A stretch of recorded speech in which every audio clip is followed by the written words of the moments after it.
ओम साई राम। चलिए आज की वीडियो में मैं साईं बाबा का सच्चा चरित्र शुरू कर रही हूँ, जिससे जब भी मैंने लाइफ में पढ़ा मुझे हमेशा पॉजिटिव एनर्जी मिली। मेरे को कहीं न कहीं ऐसे रास्ते मिले जहाँ मुझे लगा कि बाबा मुझे कुछ समझ नहीं आ रहा, पर बाबा ने हमेशा पाठ के द्वारा मुझे समझाया कि क्या सही है, क्या गलत है और मुझे किस राह पर चलना चाहिए। तो आज ये सच्चा चरित्र इसी सोच के साथ मैंने प्रारंभ किया है कि जिन भक्तों को कुछ समझ नहीं आ रहा, जिनकी राहें बंद सी दिखाई दे रही है, वह बाबा के सच्चे चरित्र को सुनना शुरू कीजिए। देखिए मॉर्निंग और शाम को इवनिंग में 2 वीडियोस डेली आएंगी।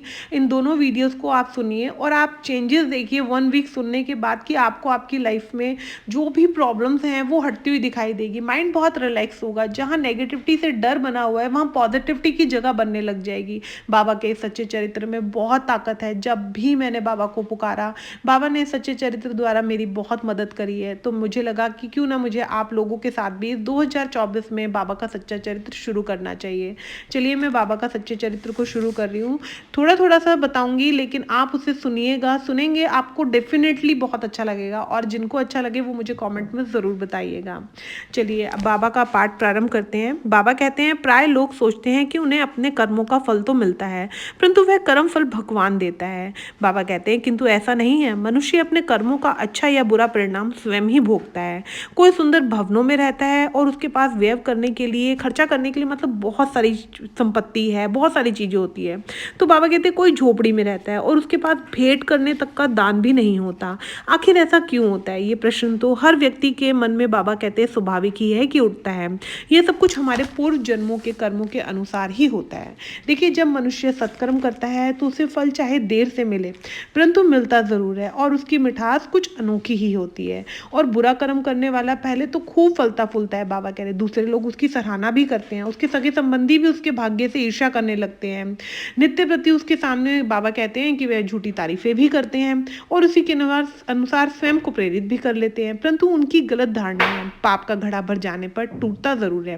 व्यक्ति का अपना व्यक्तित्व नष्ट हो जाता है। नष्ट ही नहीं, बाबा कह रहे हैं नामो निशान भी मिट जाता है। इसलिए जो जैसा करता है उसको फल वैसा ही मिलता है। जो जैसा बोता है वैसा ही काटता है। अपने कर्मों का फल तो हमें भोगना ही पड़ता है। बाबा कहते हैं जरूरी नहीं कि जो आपके जीवन में जो दुविधाएं या मुश्किल का समय आ रहा है वह आपके इस जन्म के कारण आ रहा हो, वो पिछले जन्म की कुछ भूलों के कारण भी आ सकता है। आगे बाबा कहते हैं कि दुष्टा करके इस संसार में किसी ने भी सुख नहीं पाया। अगर कोई आपके साथ गलत करता है तो आप ये मत सोचिए कि वह बड़ा सुख में रहेगा। बाबा की नज़र उसको देख रही है और जिस दिन उसका घड़ा भरेगा तो उसे बहुत कड़ा दंड मिलेगा, लेकिन आप उसके कारण अपने स्वभाव को बदलिए मत। बाबा आपसे यही कहते हैं।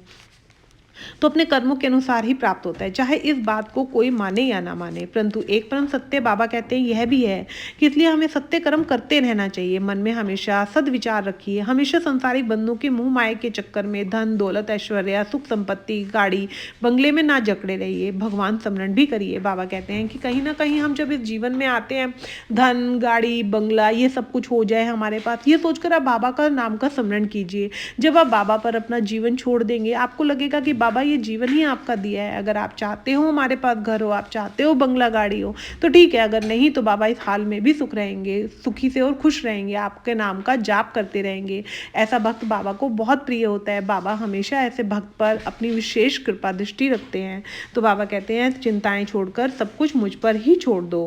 बाबा आगे कहते हैं कि हृदय को इतना निर्मल व शुद्ध बना लीजिए कि अपने सत्कर्म से कि ईश्वर खुद भगवान आपके हृदय में रहने लगे। मतलब आप अपनी सोच को इतना पॉजिटिव बनाइए। बाबा कहते हैं कि आपके हृदय में मैं वास करने लगूं। जब आपको लगे कि आपको मुझसे बात करनी है, आप अपने हृदय से में मेरे लिए कुछ भी बोलें तो मैं आपकी वह बातों को सुन सकूं। लेकिन अगर उसी हृदय में कहीं ना कहीं छल कपट रहेगा तो वह बात बाबा तक नहीं पहुंच पाएगी। तो पहले अपने हृदय को निर्मल कीजिए, साफ कीजिए और उसके बाद देखिए कि कैसे बाबा आपकी हर पुकार सुनेंगे।